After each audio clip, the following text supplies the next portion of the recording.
वह ईशान के चेहरे पर सख्त पथरीले असर देख चुकी थी। वह बेहोश हो गई। शायद उसने कुछ बताया ही नहीं तो फैसला कैसे कर लूँ। इस लड़की पर ज़्यादा दबाव मत डालो। उसका बस एक ही शब्द निकल रहा है कि वो मुजरिम है।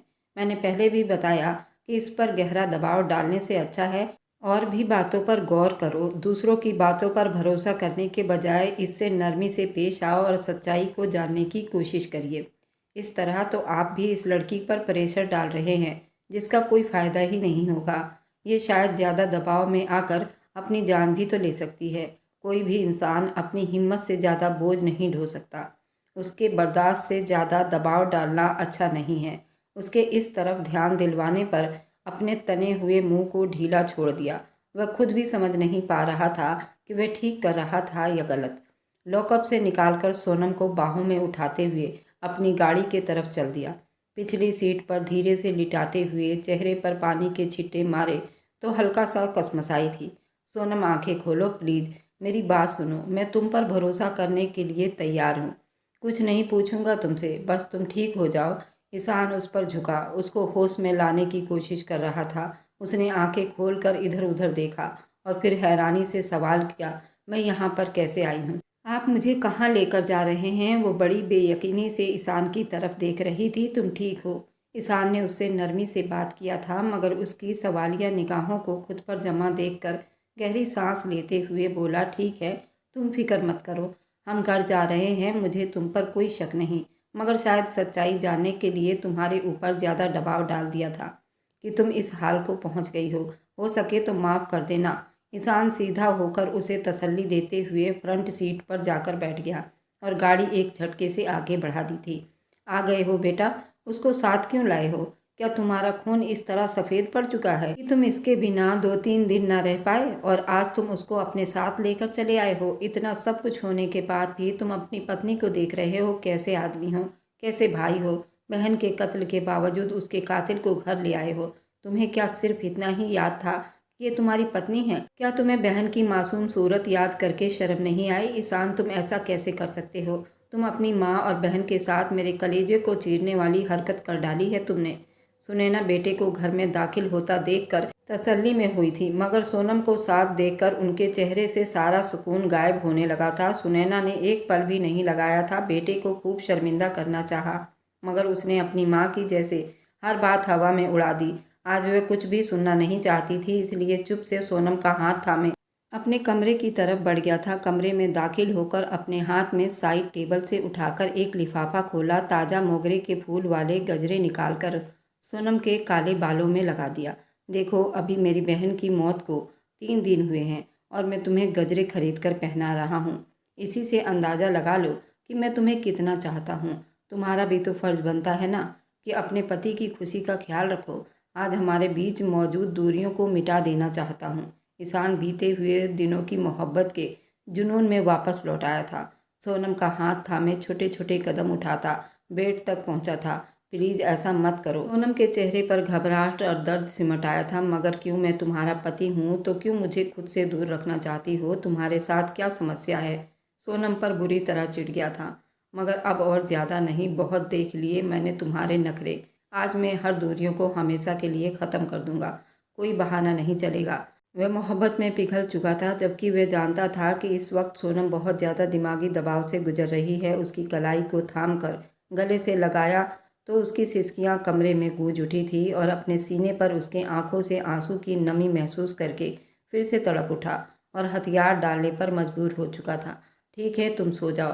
पहले ही तुम्हारी तबीयत खराब है और ज़्यादा परेशान मत हो। खुद को ज़बरदस्ती उस पर ज़्यादा हावी ना किया। ईशान गहरी सांस लेते हुए खुद को तसल्ली में किया था और झटके से उठकर कमरे से बाहर बालकनी में चला गया।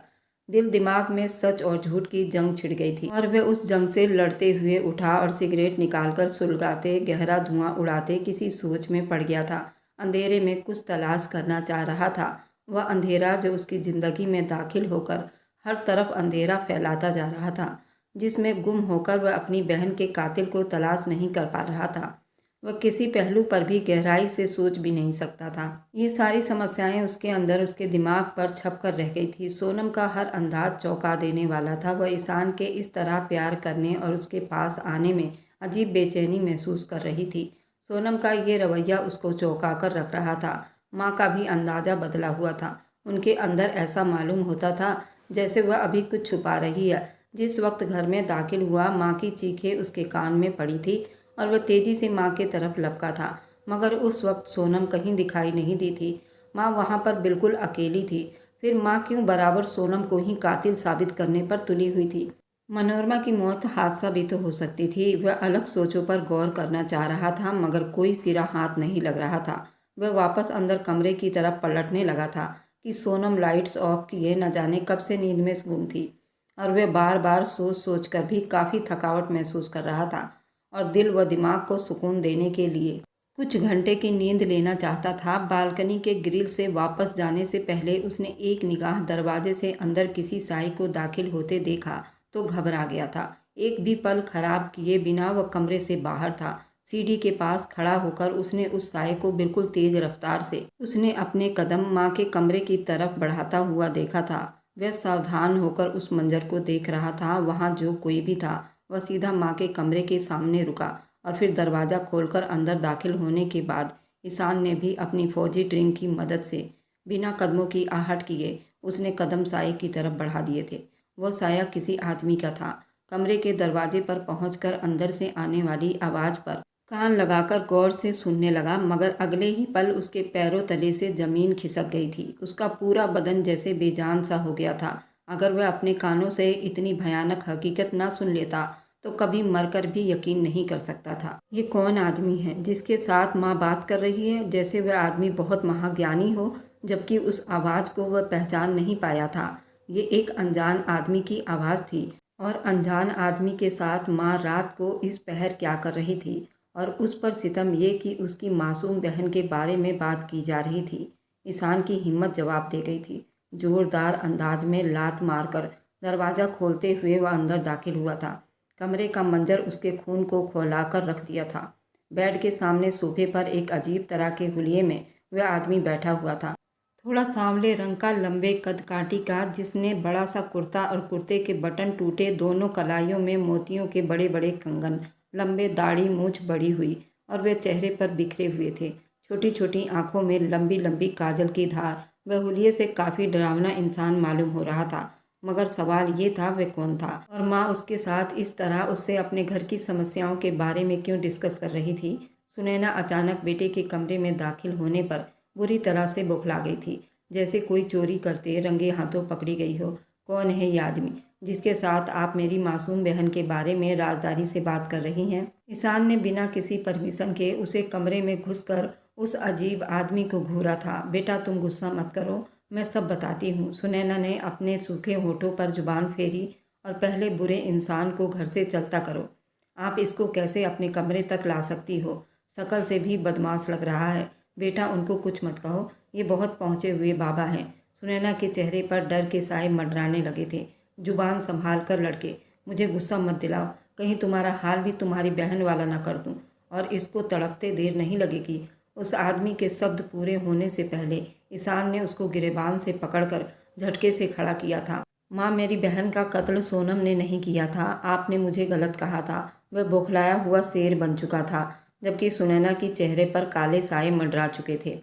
बेटा ईशान, मेरी बात सुनो, ये तुम बहुत गलत हरकत कर रहे हो।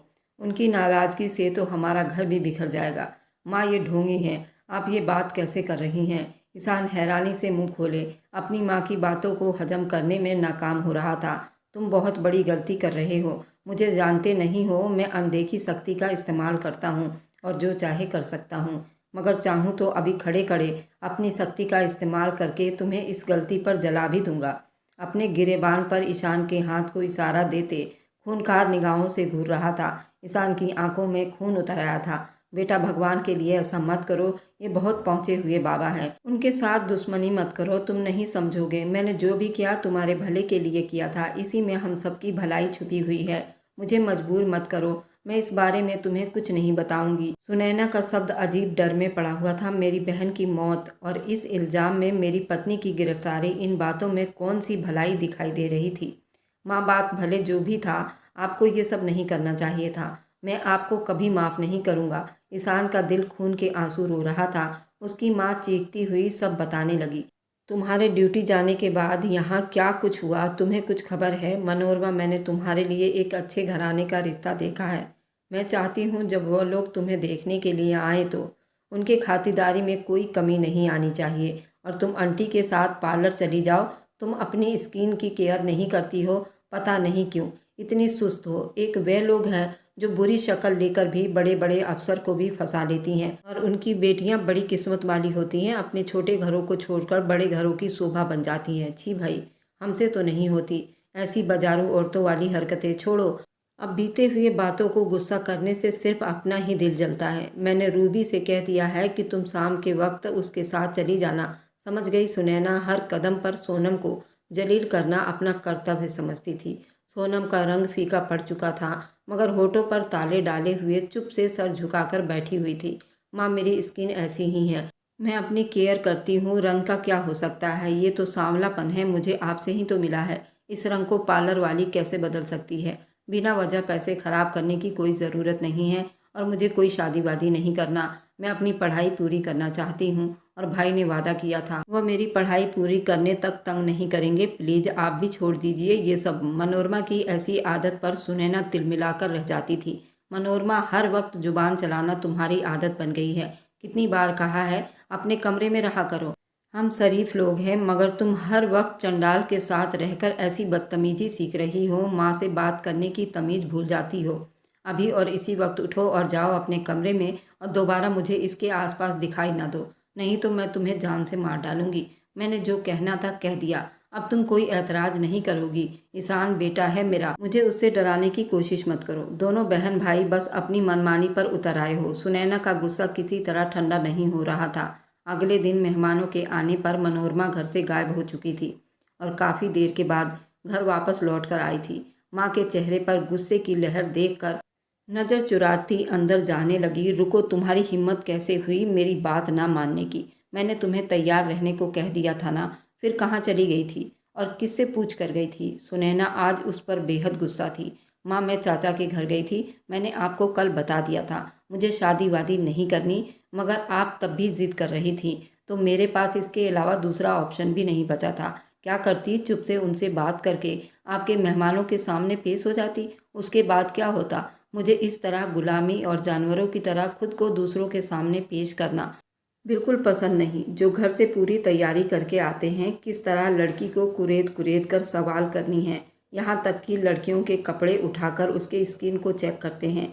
ऐसी औरतों से मुझे सख्त नफरत है। और वैसे भी बात आगे बढ़ जाती तो मेरे लिए और ज़्यादा मुश्किल हो जाता, इसलिए मैंने ये कदम उठाया है। आप मुझे मजबूर ना करें कि दोबारा ये कदम उठा लूँ। इस बार वापस लौट आई हूँ, अगली बार ऐसा मुमकिन नहीं हो पाएगा। फिर सारी ज़िंदगी बैठकर माथा पीटती रहना अपना। चलती हूँ, मुझे टेस्ट की तैयारी करनी है। मनोरमा ने अब साफ साफ शब्दों में कह दिया था, मगर सुनैना की आंखों से चिंगारियाँ फूट रही थी। तुम हद से ज़्यादा बिगड़ती जा रही हो। तुम्हें तो मैं सबक सिखाऊंगी। कैसी पढ़ाई, कौन सा टेस्ट? मुझे खुद तुम्हारी सारी चालबाजी अच्छे से पता है। तुम अब अपने कमरे से बाहर कदम नहीं रखोगी। मैं बहुत जल्द तुम्हारी शादी करने वाली हूँ। हे भगवान, नाश हो ऐसी लड़कियों का। अब तो मुझे ये आंखें दिखाने लगी है, इतनी बड़ी हो गई है। सुनैना ने उसको बाजू से पकड़कर घसीटना शुरू कर दिया। कमरे में ले जाकर बेड पर धक्का देते हुए दरवाज़ा बाहर से लॉक कर दिया था। सोनम एक तरफ खड़ी सारा नज़ारा देख रही थी, मगर आगे बढ़ने या कुछ बोलने की हिम्मत उसमें नहीं थी। सुनैना ने खूंखार नज़रों से उसको घूरा था और सर झटककर अपने कमरे की तरफ चल पड़ी थी। कुछ दिन तक मनोरमा ने खूब हंगामा किया, मगर फिर बिल्कुल चुप हो गई थी। सुनैना को जब यकीन हो गया कि मनोरमा अब मुजोरी करने लगी है, अगर अभी से उसके ऊपर दबाव नहीं डालेंगे तो ये लड़की न जाने क्या कर बैठेगी। सुनैना ने उसको कमरे से निकलने की परमिशन तो दे दी थी, मगर घर से अब भी बाहर जाने की परमिशन नहीं थी। और फिर एक दिन मनोरमा को सोनम से बात करते सुना तो उसका दिमाग झंझना उठा था। सोनम भाभी, प्लीज़ अब कुछ करिए, भाई को इस बारे में बताइए, वो मेरी मदद कर देंगे। मैं किसी और को पसंद करती हूँ और उसके अलावा किसी के बारे में सोचना भी नहीं चाहती। मनोरमा ने हल्की आवाज़ में सोनम को अपना राज सौंपा था। मगर मनोरमा, तुम जानती हो ना, माँ जी कभी नहीं मानेंगी। सोनम डर महसूस कर रही थी। उसकी फिक्र मत करो, ईशान भाई सब संभाल लेंगे। माँ की उसके सामने एक नहीं चलती, वह बस मुझ पर रोब झाड़ती रहती हैं। आप जल्दी से जल्दी ईशान भाई से बात करो, मनोरमा ने अपनी भाभी से बात करते हुए थोड़ा फिक्र महसूस कर रही थी। अगर माँ को पता चल गया तो क्या होगा? मनोरमा, तुम तो उनकी बेटी हो, तुम्हें कुछ नहीं कहेंगी, मगर मैं उनसे बगावत करने पर बुरी तरह से फंस जाऊंगी। तुम खुद अपनी माँ को इस शादी के बारे में सब कुछ सच सच बता दो या अपने भाई से खुद बात कर लो। मैं तुम्हें सेल फोन देती हूँ। सोनम डर रही थी, मगर ये सब सुन लेने के बाद सुनैना अपनी जिद के हाथों मजबूर हो गई थी। सुनैना इस हद तक चली जाएगी ये किसी के दिमाग में भी नहीं था। पूरी ताकत से दरवाज़ा खोलकर वह अंदर दाखिल हुई थी। उसके चेहरे पर गुस्सा था। वह सब कुछ सुन चुकी थी। अब मनोरमा के साथ सोनम की भी खैर नहीं थी। तुम्हारी इतनी हिम्मत कि मेरी बेटी को उल्टी सीधी बातें सिखाओ। मैं जानती थी तुम जैसी लड़की इस घर के लिए मनहूस साबित होगी, मगर ईशान ने मेरी एक ना सुनी। अब देखो कैसे मज़े से तुम मेरी बेटी को घर से भगाने के रास्ते दिखा रही हो। तुम तो खुश होगी ना कि ये घर से जाए और तुम्हारी जान छूटे, मगर मैं ऐसा बिल्कुल नहीं होने दूंगी। पहले इसको देख लूँ, फिर तुम्हारा इंतजाम भी करती हूँ और तुम पहली फुर्सत में इस लड़के से डिवोर्स लोगी। मनोरमा से बात करते हुए अचानक सोनम की तरफ पलटी थी। सुनैना के इरादे बहुत खतरनाक थे। बस करो माँ, भाभी ने कुछ नहीं किया। वह तो जानती ही नहीं थी कि मैं अपनी क्लास ही के लड़के से शादी कर चुकी हूँ। ये बात मैंने खुद आज ही उन्हें बताया है। आप अपने सामने किसी की मर्जी चलने कब देती हो कि आपको ये राज बता देती। मगर खैर, अब सुन ही चुकी हो तो ये भी सुन लो कि मैंने ये शादी ठीक 4 महीने पहले कर चुकी हूँ, जब भाभी इस घर में नहीं आई थी। और अब तो मैं प्रेग्नेंट हूँ। अब कुछ नहीं हो सकता। भूल जाइए अब ये सारी बातों को। ठीक यही होगा कि मुझे मेरे पति के साथ ही विदा कर दो, वरना मैं कोई और बड़ा कदम उठा लूँगी।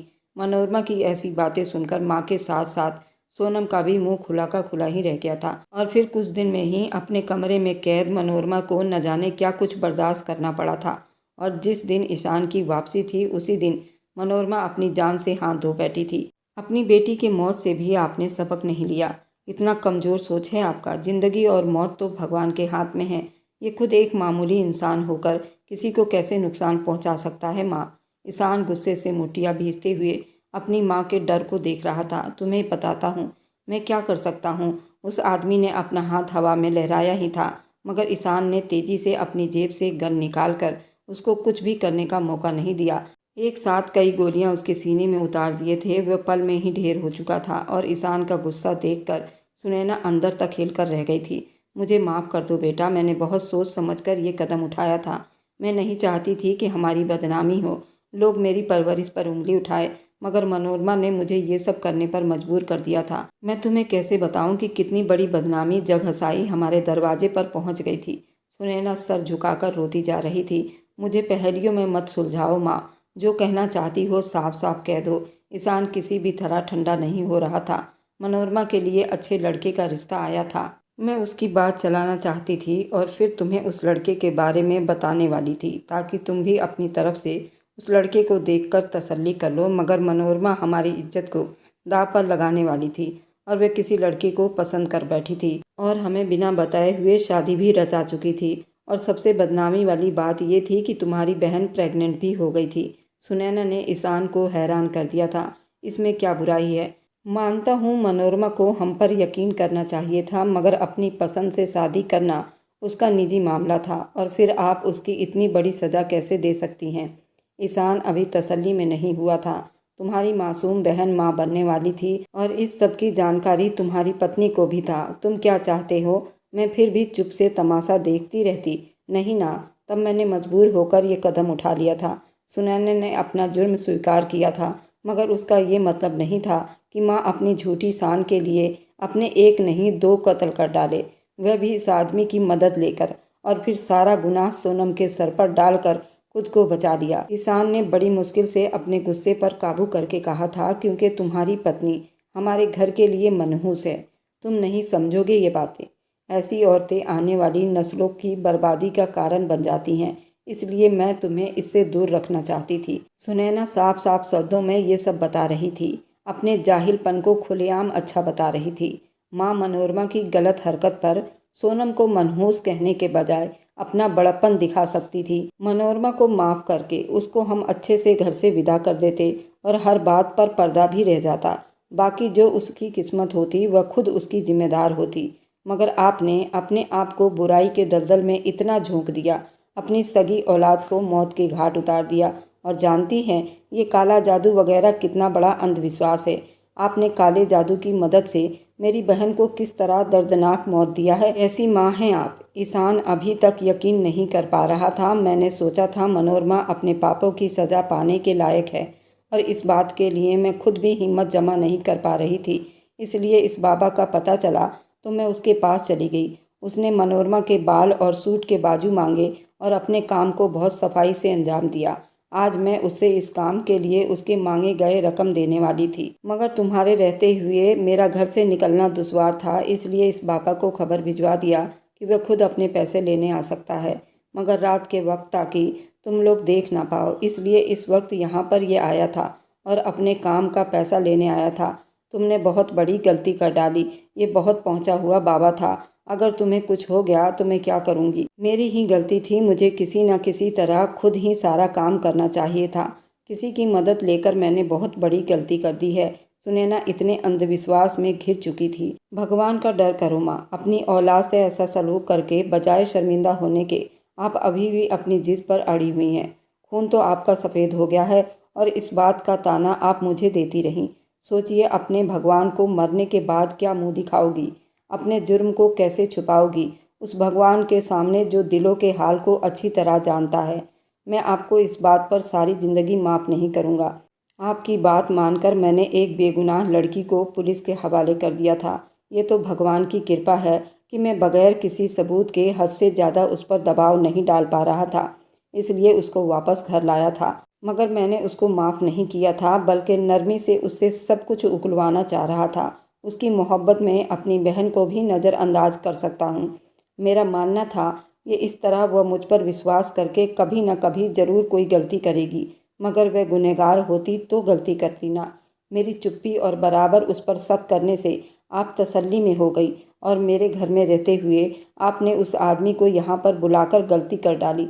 शायद आपने गलती से ही सही, मगर उस दिन रो रो कर आप मनोरमा की मैयत के सिरहाने बैठकर उसके लिए इंसाफ मांगा था और फिर मेरे भगवान से ज़्यादा इंसाफ करने वाला तो कोई हो ही नहीं सकता। अब मैं और ज़्यादा इस घर में आपके साथ एक दिन भी नहीं रहूँगा। अब समझ आ गया कि आप मुझ पर क्यों इतना दबाव डाल रही थी, ताकि मैं अपनी पत्नी को इस घर में ना रखूं। मैं आपकी इज्जत करता था, इसलिए चुप था। ये नहीं कह सका कि शादी हो जाने के बाद पत्नी को अपने घर में हर आदमी रखता है। तो मैंने ये सब करके क्या गलत कर दिया था। आपकी तो नीयत ही खराब थी। पहले दिन से आपको इस बात से उलझन हो रही थी कि मैंने खुद अपने लिए लड़की पसंद क्यों की, और वह भी आम से गरीब घर की। आप जानती हैं मेरे लिए महंगी चीज़ें कभी अहमियत नहीं रखती थी। मुझे दिल और किरदार की खूबसूरती चाहिए थी जो मुझे उस लड़की में मिली थी, मगर अफसोस आप जैसी अंधविश्वास माँ के भेंट चढ़ गई। माँ ये बात कभी नहीं समझ सकती हो। आप रहिए अपने इस घर में अपनी आन बान शान के साथ, जो आपको अपनी औलाद से ज़्यादा प्यारी है। ये सब बोलकर वहाँ से जा चुका था और सुनैना आज अपनी आन बान शान के साथ बुरी तरह टूटने पर पछता रही थी, मगर एहसास होने में इतनी देर हो चुकी थी कि खाली हाथ बस पछतावे के साथ जीना था। ईशान वापस अपने कमरे में लौट आया था, जहां उसकी पत्नी बिस्तर पर पड़ी दर्द से तड़प रही थी। मुझे माफ़ कर दो सोनम। जिंदगी में पहली बार मैं हकीकत को पहचान नहीं पाया था और अनजाने में तुम्हारे लिए तकलीफ बनता चला गया। मैं अपनी जिम्मेदारी पर तुम्हें ब्याह कर इस घर में लेकर आया था। मैं तुम्हें हर खुशियाँ देने वाला था, मगर मैं अपने कर्तव्य पूरे करने में बुरी तरह नाकाम रहा। तुम्हारे लिए तकलीफ का कारण बनकर बेहद शर्मिंदा हूँ। मैंने अपनी माँ पर अंधा विश्वास किया था। समझ ही नहीं पाया कि वह तुमसे इस तरह नफरत करती है, तुम्हें बर्बाद करके रख देगी। उस औरत से मैं क्या शिकायत करूं जो अपनी सगी औलाद की नहीं हुई। मगर काश तुमने मुझ पर भरोसा किया होता और मुझे सब कुछ सच सच बता दिया होता। कम से कम तुम्हें इस तरह परेशानी ना झेलनी पड़ती और ना ही पूरे एक हफ्ते तुम्हें पुलिस स्टेशन में बिताना पड़ता। वह अब बर्दाश्त नहीं कर पा रहा था। मैं क्यों समझ नहीं पाया कि तुम डरी हुई क्यों हो। तुम्हारी बेबसी महसूस नहीं कर पाया। मैंने तुमसे मोहब्बत का वादा किया था, मगर तुम पर भरोसा नहीं कर पाया, क्योंकि मैं अपनी बहन मनोरमा से भी बेहद प्यार करता था। उसकी मोहब्बत में सच और झूठ का अंदाज़ा नहीं कर पाया, मगर अब और ज़्यादा नहीं। मैं अब तुम्हें खुद से कभी दूर नहीं करूँगा। अपनी माँ की बात सुनकर तुम्हें उनके तरस पर छोड़ देना भी मेरी खुदगर्जी थी। हो सके तो मेरी ये गलती भी माफ़ कर देना। मैं तुमसे बेहद मोहब्बत करता हूँ। अगर तुम्हें कुछ हो जाता तो मैं सारी ज़िंदगी खुद को कभी माफ़ नहीं कर पाता। काश तुम मुझ पर भरोसा कर लेती सोनम, काश एक बार मुझ पर भरोसा करके देखा होता तो मैं कभी तुम्हें मायूस नहीं करता। ईशान ने आगे बढ़ते हुए सोनम को अपनी बाहों के घेरे में लेते हुए अपनी गलती को स्वीकार किया था। आज बंद कमरे में अपनी मर्दानगी पर फूट फूट कर रो रहा था। सोनम हैरानी से उसकी बातें सुन रही थी। ईशान सोनम की हर तकलीफ, हर जख्म पर मरहम लगाना चाहता था। अपने बाहों में उस पर मोहब्बत लुटाते हुए सोनम को हमेशा के लिए अपने साथ ले जाने का वादा कर चुका था। और मेरी वीडियो जहां कहीं से भी आप लोग देखते हैं, कमेंट में अपने शहर और राज्य का नाम ज़रूर बताइए। मुझे आप लोगों के कमेंट पढ़ने में बहुत आनंद आता है और उन सभी का मैं बहुत बहुत बहुत धन्यवाद करना चाहती हूँ जो लोग मेरी वीडियो को देखते हैं, लाइक करते हैं, शेयर करते हैं। अगर आपको आज की कहानी पसंद आई है तो वीडियो को ज़रूर लाइक कीजिएगा और अपने दोस्तों के साथ शेयर भी कीजिएगा। और हाँ, अगर आपने अभी तक हमारे चैनल को सब्सक्राइब नहीं किया है तो ज़रूर जाकर सब्सक्राइब कर लें।